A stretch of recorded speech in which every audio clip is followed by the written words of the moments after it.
Year 2020. The beginning of a whole new era.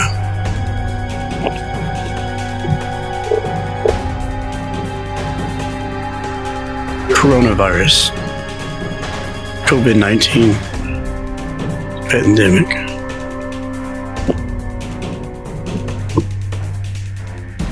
The year that changes everything, everyone, me myself included, and everything and everyone around me. Flashback. January 1st, 2020.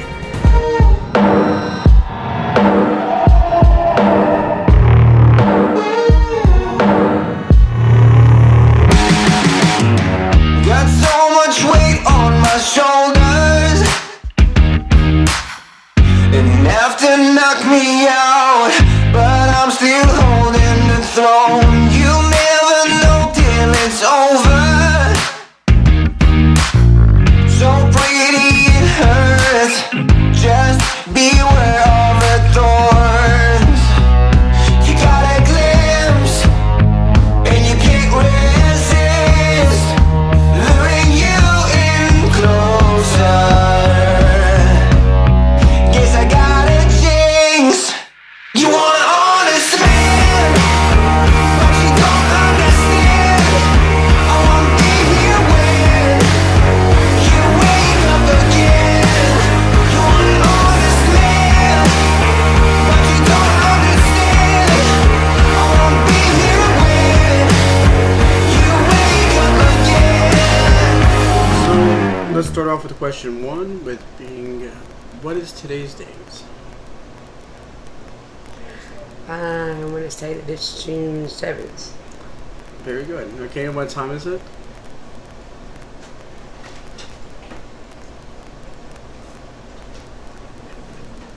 Oh, it's 8:08. This is going off to a great start so far. So please 8 take. a.m. I already want to die. No. Okay, so what's your name? Jennifer Shipley. And who are you in relation to me? I'm your mother. My mother. Okay. So have you heard about Truther? I've heard a lot about Trudy. Okay, and do you know what it's going to be about? The docuseries? It's about you unapologetically being yourself and telling people your truth, because each of us have one.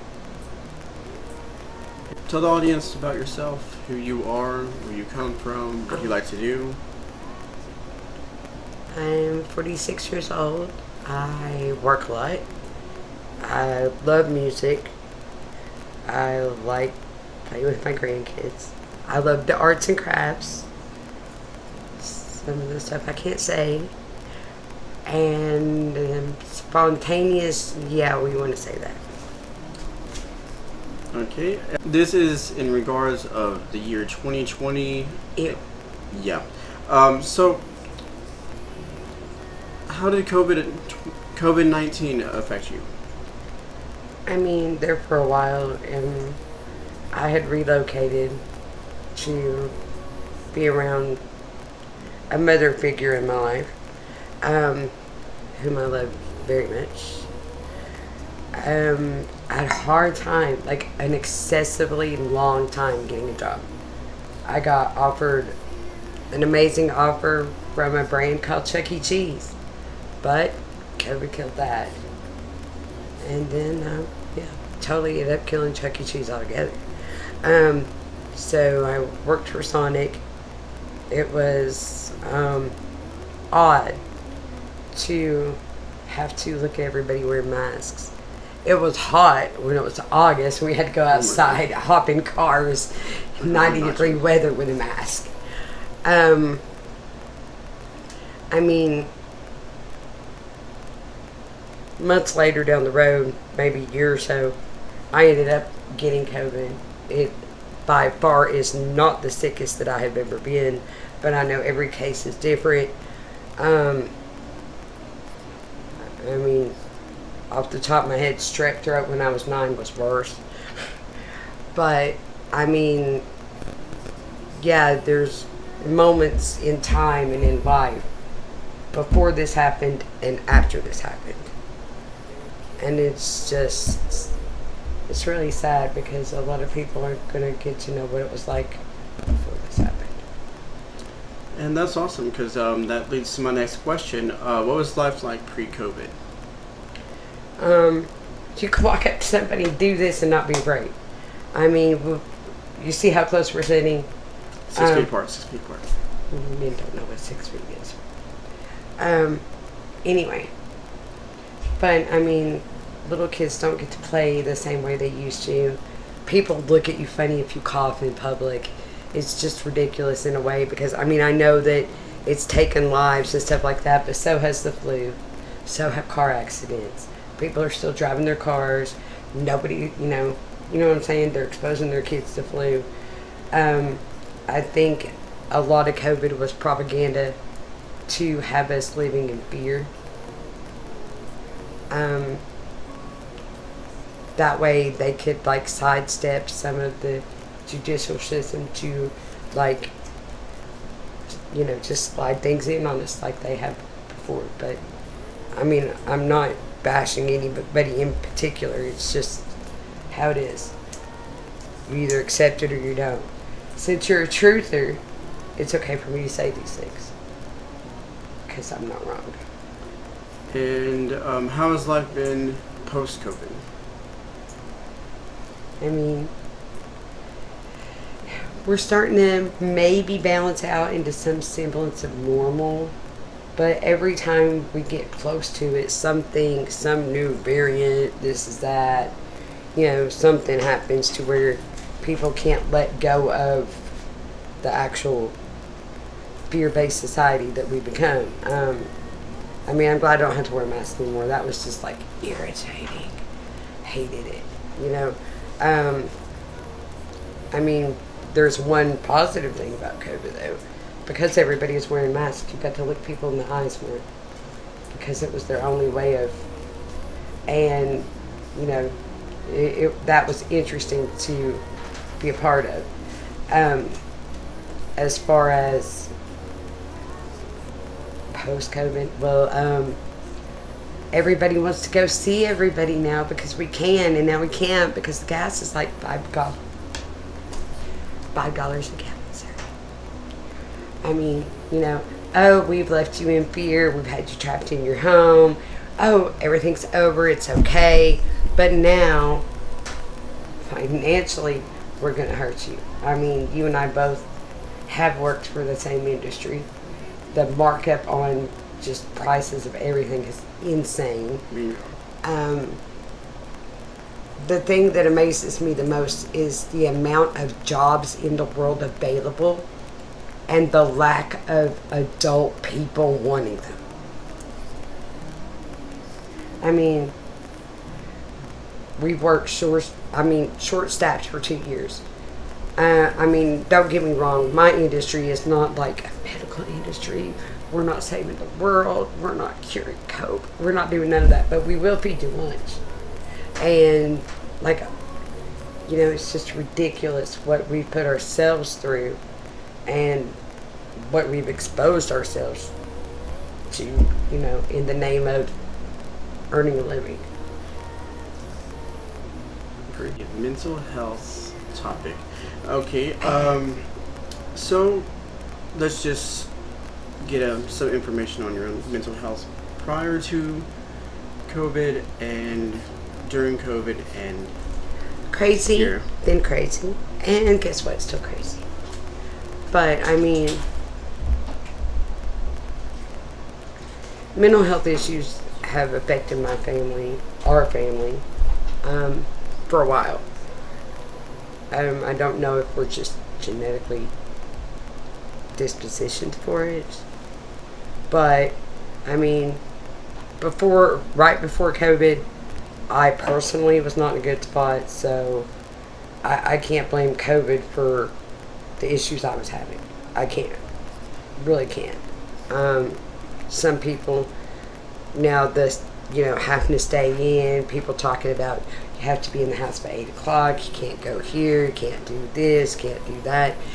Yeah, that was a bummer. But, I mean, I've always pretty much been able to entertain myself. But some people, you know what I'm saying? I know that something that did hurt my mental health in conjunction to COVID is when my mother was passing, they would not let me in the hospital to spend that time with her. Where most families can even almost camp out. But, I drove 72 miles one way one day just to go see her. And they told me that I couldn't go in. And then I just thought it was weird because other family members got to go in. And, I felt some type of way about it. I mean, by the grace of God, her last days was through hospice. And they did not put COVID restrictions on the family like that did. But, I mean, there could have been more time spent had COVID not been, going on or however you want to call it. Post-COVID, I mean, I've been on my own particular journey working on my own mental health and trying to better myself in ways that I never gave myself credit to have the capacity to do before. So post-COVID, mental health, still crazy, but learning things about myself and the people around me, but more importantly, and I know this sounds horrible, but more importantly, myself. I've spent a lot of years being everything that everybody wanted me to be, except me. And me's not that bad. I'm grumpy sometimes. I talk a lot of crap. Tell a lot of bad jokes. But, I mean, I prefer this over desolation and depression and, I mean, anxiety is still one of my things, but depression hasn't been, I'm blessed to say that depression hasn't hit me in quite a while. A most recent death that has affected you? My mother. I mean, my mother figure. My birth mother, I mean, we had our issues. And,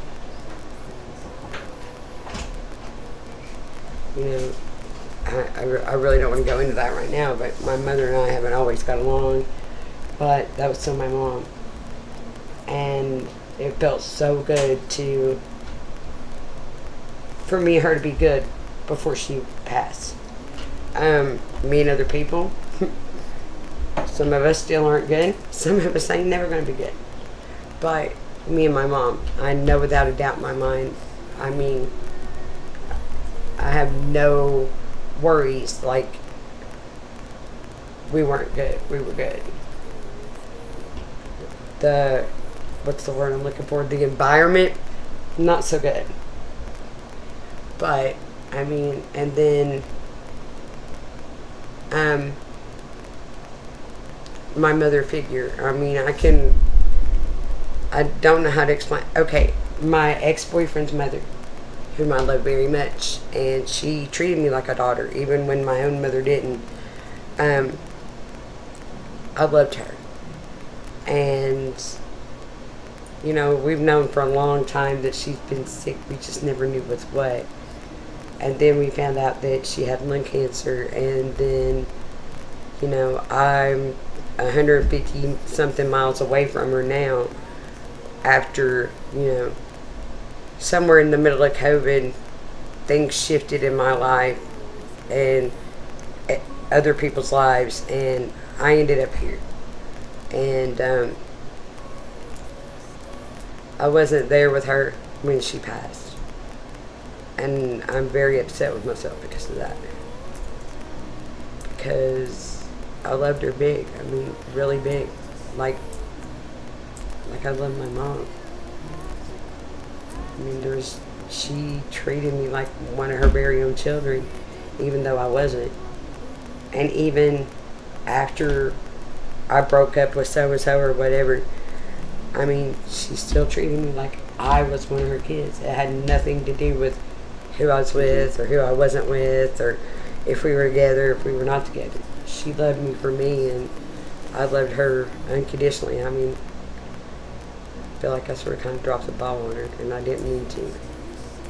But I did love her immensely, and her mother, and her sister. So, I mean, but as far as COVID, I mean, I feel like COVID kept a lot of people from, like, paying respects to people. You know, it's just like the normal things that we always took for granted. Now, you know, it's just like, oh, wow, you mean to tell me that I can't go to a funeral home, blah, blah, blah. You know what I'm saying? Hopefully, in most cases, COVID, even though it was it had a negative impact, it created a positive lesson. But if not, then, you know, I hate that for people who don't see it. But, I mean, not everybody can be smart like us. Right. So let's just break it down and go more in depth with the situation of your mother. So how did you find out that she was actually passing? My brother called me and told me that because a few months prior I was living in this area, and you know, we heard from my mom stating she had a heart attack, and it was like Mother's Day or the week of Mother's Day. I really want to say it was right after Mother's Day. My brother called me and he informs me that they sent Mom to the hospital again, and this time it was bad. The way he explained the situation to me, my mom had known for quite a while that she was terminally ill and chose not to seek treatment, which I respect, because, you know, a lot of people don't get to choose the way they go out, and she took the bull by the horns and did what she did, and I respect the hell out of that. I mean, I do. I don't know how much of it was true, how much wasn't, because by the time I got to her, when they told me, oh, it's really bad, and they sent her home, she couldn't speak. So communication with her was not as easy as it had been before. They had gave us a couple of scares. I mean, I know I had you guys travel and come, and they turned us away due to COVID. But then it just seemed like you were gone a few days, and I was at work, and they told me that she had 48 hours, which there were so many contradicting stories, I didn't know what to believe, but I went and I saw her, and truth or talk, she passed away 31 hours later. So she didn't even, within 48, they called it right. I got to give them that. But, yeah, within 31 hours. But I went up there one day, everything was okie doke, and then the next time I went, there was a family conflict, and I got kicked off the mountain. But I wasn't on the mountain for anybody but my mom, so my mom knew what was up, and so did I, and that's why I don't have any regrets about it. I mean, I regret that I couldn't stay there while you were there, but I mean, as far as her and my own interactions and our own coming to terms, if you will. Yeah. We knew what was up. So. And I'll give her this. I mean, I've heard a couple of stories here and there about good old mom just like, having that attitude to the bitter end, like flipping people off. And so, I mean, yeah. I smile when I say it because that's pretty awesome. She was so great. Do you remember what happened exactly that day? You can. What happened what day? The day that I got kicked off the mountain? Yeah. I was there. I was waiting for you kids to arrive from 150 miles away, or actually longer considering where she lived. You got there. You hadn't ate. I hadn't ate. Because if I'm not mistaken, I went straight home from work, changed clothes, and went up there. And I waited, and then you hadn't ate, and then Mom was asleep because she had already like tuckered herself out, And so we went and got some food, and my mom lived in this like remote rural town that it's like, because of COVID, nothing was really open, so we had to travel like 23 miles away to get you some food. And we come back, and some of the family were angry that we had went to get food. I mean, we walked on the porch. I didn't even realize who was on the porch. But lo and behold, it was my stepmonster. And, yeah, it just really escalated rather quickly. Because instead of giving my mom the peaceful passing that she deserved, he wanted to make issues out of things that weren't even important at that moment because I hadn't brought them up. And he just has this funny way of, holding his own guilty conscience like a silver platter in front of people at the wrong times. I mean, I don't even have to say anything. He tells on himself every single time. I mean, a couple of years ago, you said there was something on Facebook, and I hadn't spoke to the man in like 5 years, and he gets on your Facebook and wants to talk crap about me. I haven't really spoke badly of these people. I just tried to explain to y'all that sometimes, you have to love people from a distance. Some people you can't be around a lot and still love without hurting your own psyche. So, but yeah, he was big mad because I guess, I know that his wife was dying, and I try to think about it like that. But if he was so worried about his wife dying, he would have been there when she died. I mean, he kicked me off the mountain just to rob me at that moment with her, when he wasn't even man enough to be there himself. And I don't think that's fair. And how has this situation, the COVID, the quarantine, the pandemic, the deaths, the whole situation on the mountain, love that, how have they affected you? I mean, I try not to say that I'm really that affected at all, because I'm trying so hard to be more than what I used to be. I mean, has it affected me? Yes.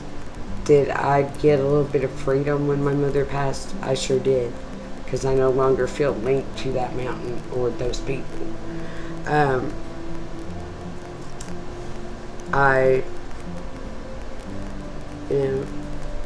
I'm trying really hard to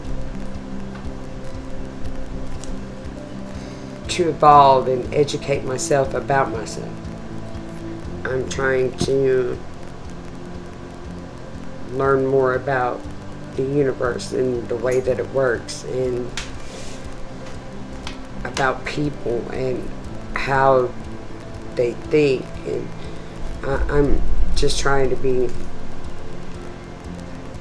I don't ever want to put y'all in a situation like I was in on that mountain that day. I mean, I know you was in a hard situation because I had to leave, but I had to leave because she deserved peace. You know, but I don't ever want to become that kind of. I don't want to put that on it. So I've been working really hard and examining my mind and learned behaviors and, you know, just things I've been told all my life that turned out not to even really be true. Yeah. So, yeah, I'm still trying, man. You really can't do anymore. Oh, and I know this is like a totally unrelated. I'm just still trying to figure out how COVID like made certain restaurants quit selling food that they normally sell. I mean, I'm sorry, but there's like menu items from restaurants worldwide that just got deleted because of COVID. I didn't know that COVID, you know, affected lettuce or, I mean, it doesn't affect fried chicken, but grilled chicken. I'm confused. Sorry, I'm making a list because I was wondering that for the longest time, and for real, they're something. I think, like you said, pretty much a distraction. I mean, it was real, but they amplified it. The media amplified it. I think, in my personal opinion, that is very weird. And just like the toilet paper, like I don't understand the whole toilet paper shortage. I don't understand quite a bit, so I'm gonna actually do some research, and this might be for another video. We'll see. Right. The toilet paper thing, yes, that is very curious. Very curious. I mean, you would think, like, if they're thinking, like, Armageddon style stuff, they would have stockpiled on food, medical supplies. Everybody got their taxes. Straws was like another like weird. And gloves. But like straws is just like such a weird thing. Like straws. I thought we were trying to better the environment, but anyway, any closing statements? Any last No, man. thing you had to I'm say? A just proud moral of of the it. story? Moral of the story is, yeah, things get tough sometimes, and you don't even have answers for it, but you'll get through it. Yeah, you'll get through it, and I'm proud of you. I make pretty kids. Okay, well, thank you for being on here. And Go ahead. honest kids, you're a truther. I love that. I love when truthers are truthers. But thank you for actually being on here, and thank you for taking Oh, you're time out of your welcome. day, It's my pleasure. and you know, just sharing some feedback with me. Okay. Love you. It's not for you.